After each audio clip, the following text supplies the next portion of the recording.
Yun, what's up mga katrabaho? At yan na po yung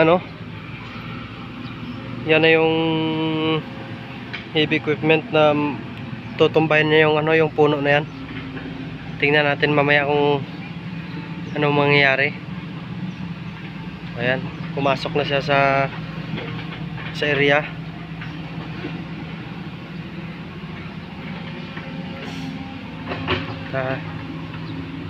Saan niya pa pupuntahin yan?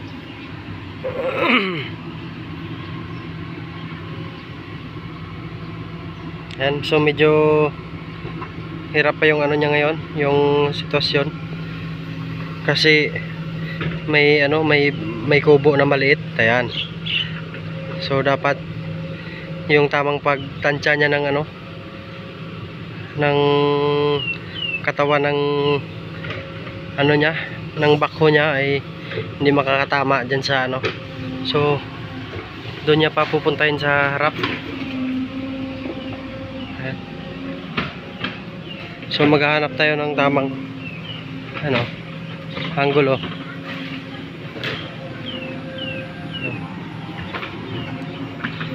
So tinulak niya kanina, medyo nahirapan siya ng kaunti. Tapos ayan, tinanggalan niya ng mga ugat-ugat para hindi mahirap panuin. Ayan. So dito tayo harap sa pagbabagsakan mismo ng sawit. Ayan.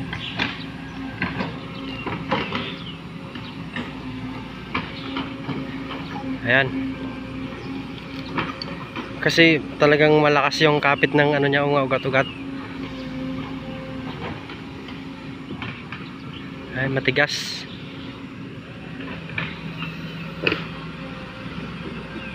Ayan. So kailangan ay maayos na yung balanse ng niya, machine niya, para hindi tumumba. Ayan. Yun. So talagang matigas.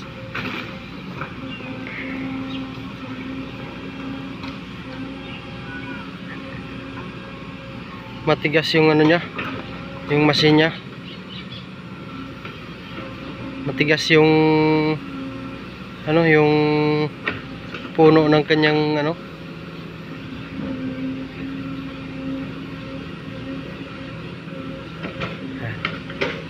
So hinukay niya muna, tinanggalan ng ugat-ugat. So dito ang dito yan babagsak. Yun, talagang maraming niya, marami ang ugat niya.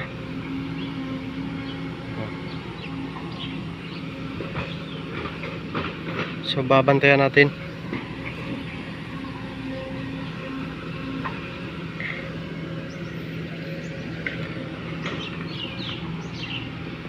Ayan, subok siya ulit. Pangatlong attempt. Ayan. Uy, bigat pa rin. So hindi niya pwedeng ipilit kasi baka pumutok yung niya, yung hose ng kanyang machine. Ayan. So babawasan niya ulit sa bandang likuran.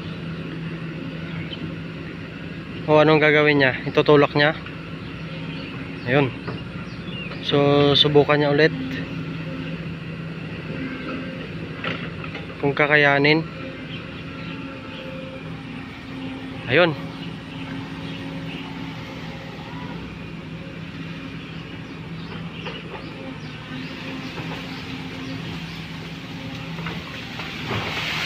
Ayun. Saktong bagsak niya.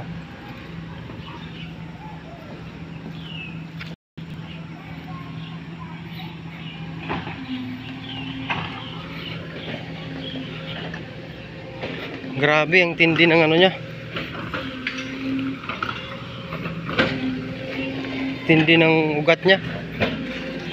Ayun.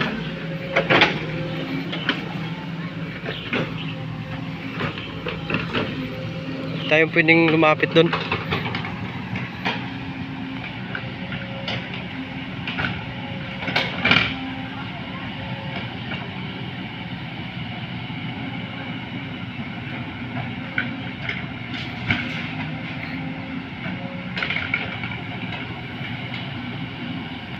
Ito pala ating bisita ngayon.